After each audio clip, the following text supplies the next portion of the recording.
Hello friends, સ્વાગત છે તમારું એક નવા વ્લોગમાં. તો કેમ છો બધા? તો બધા મજામાં જ હશો. તો આજનો વ્લોગ મતલબમાં એવો રહેવાનો છે. સવારમાં ઉઠી પડ્યો મેં અને પહેલાં તો નાહી ધોઈને બ્રશ કરીને આવી ગયો ફરવા માટે, મતલબમાં આજુબાજુ. તો ખેતર બાજુ આવી ગયો છો દોસ્તો, તમે જોઈ શકો છો. અને ખેતરથી બી હજુ થોડા આગળ આવી ગયો છું હાઈવે પર, જેમ કે આ બાજુ ને તે બાજુ, બરોબર. તો તમે જોઈ શકો છો, આ છે હાઈવે, જોઈ લો, હમણાં તમને દેખાશે. તો હું એ બાજુ થોડુંક આ બાજુ આ સાઈડ આવી ગયો છું.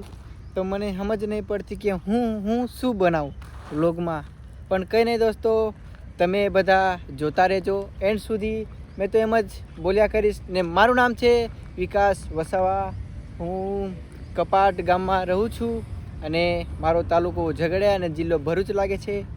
તો તમને મારો પરિચય નહીં આપ્યો તો હમણાં આપી દઉં છું.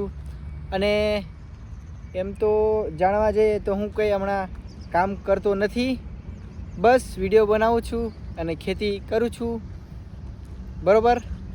તો હાલમાં હું હાઈવે પર છું, જોઈ લો આ બધું ગાડી. બસ મારે ખાલી એમ જ વિચાર આવતો હતો કે મને શું કરું ને શું નહીં, વ્લોગ બનાવું કે રહેવા દઉં. કેમ કે મને સમજ જ નથી પડતી કે શું કરું અને શું વ્લોગ બનાવું તે નથી ખબર પડતી. પણ એ મનમાં એક વિચાર આવ્યો કે એમ જ બેઠા બેઠા બી શું કરું, એના કરતાં એક વ્લોગ શૂટ કરી લઉં, જે હોય તે ખરું.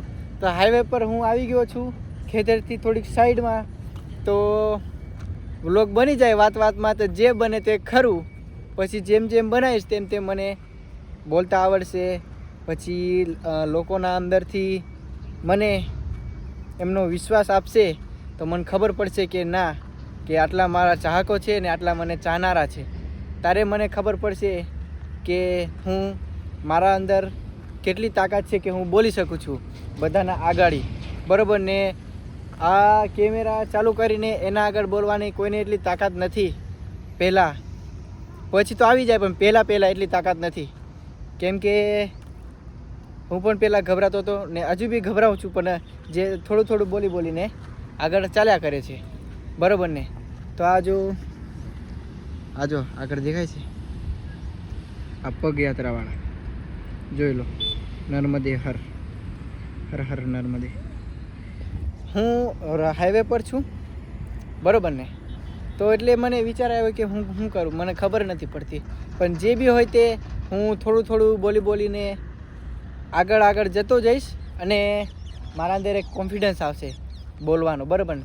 તમે બી પહેલાં ગભરાતા હશો અને હું પણ ગભરાઉં છું, હજુ પણ કહું છું.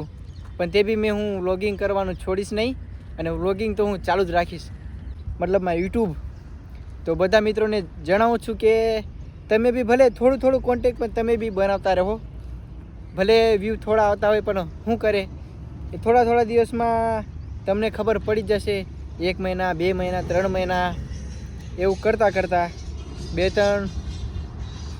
3 4 5 મહિના પછી તમને ખબર પડી જશે કે વ્યૂ આવવા લાગશે. તો તમને પણ બહુ સારું લાગશે. સબસ્ક્રાઈબ વધશે, વ્યૂ વધશે, ફોલોઅર્સ તમારા આવશે અને તમને મળશે ને તમને ચાહનારો તમારા બની જશે. ત્યારે તમને ખબર પડશે કે હું મારો ફેસ રિવીલ કરું છું કેમેરાની સામે તો કેવો અહેસાસ થાય છે. એ બધા મોટા ક્રિએટરો પણ આવી જ રીતે પહેલાં બનાવતા હશે, બરાબર ને. અને એવી રીતે જ કરતા હશે. એ પણ આજે કેટલા મોટા ક્રિએટર થઈ ગયા છે. તો આપણે પણ એવું જ કામ કરવાનું છે, આપણે બી મોટા ક્રિએટર બનવાનું છે ગાઈઝ. તો બસ મારી તો ખાલી એટલી જ વિનંતી છે કે ભલે તમારા કન ગમે તે ફોન હોય, પણ તમે ખાલી કેમેરા આગળ બોલતા શીખો તો તમને ખબર પડશે થોડું, બરાબર ને. અને તમે થોડું બોલતા શીખશો એટલે તમારા અંદર અનુભવ આવશે કે આ રીતે આ થાય અને આ રીતે આ કોન્ટેન્ટ બને, બરાબર ને. હું તો એમ તો શરમ નહીં રાખતો, પણ મને પબ્લિકમાં શરમ આવે. પણ ફિર બી હમ બોલતે હે ગાઈઝ, ફિર બી હું બોલું છું. કેમ કે મને ખબર છે કે જ્યાં સુધી બોલે ના ત્યાં સુધી બોર વેચાય ના. આ કહેવત નહીં, હકીકત છે, બરાબર ને. તો આ વિડીયો હું અહીંયા એન્ડ કરું છું. બીજું વ્લોગ કાલે આવશે. તો જે પણ લોકોએ લાઈક સબસ્ક્રાઈબ એન્ડ શેર ના કર્યું હોય તો જરૂરથી કરી દેજો. અને હા, કમેન્ટ કરવાનું ભૂલતા નહીં ગાઈઝ, કેમ કે તમારો ભાઈ બહુ મહેનતથી આવા વિડીયો બનાવે છે. તો હવે તો ટ્રાવેલિંગ વ્લોગ બી આવશે ગાઈઝ, તમે ખાલી જોતા રહેજો અને મને સપોર્ટ કરજો. Thank you, bye bye. અને વિડીયો સારો લાગ્યો હતો કમેન્ટમાં જરૂરથી લખી દેજો ગાઈઝ. Tata, bye bye.